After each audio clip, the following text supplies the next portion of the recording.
এবং ওনার পরিবারের জন্য দোয়া চাইবেন। একজন নম্র এবং বিনয়ী মানুষ, আমাদের দীর্ঘদিনের আমাদের বড় ভাই। মাগফিরাত ও সিহাতের উদ্দেশ্যে সূরা ফাতিহা পড়িয়ে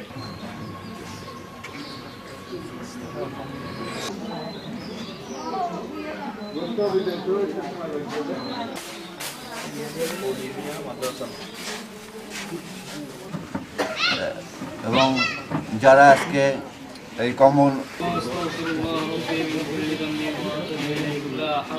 সকলকে মাফ করে দাও।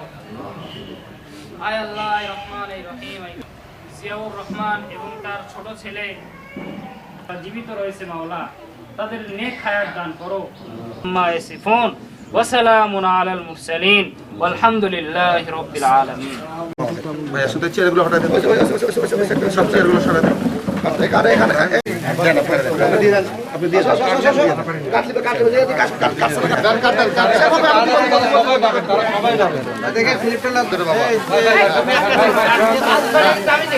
দাঁড়ান।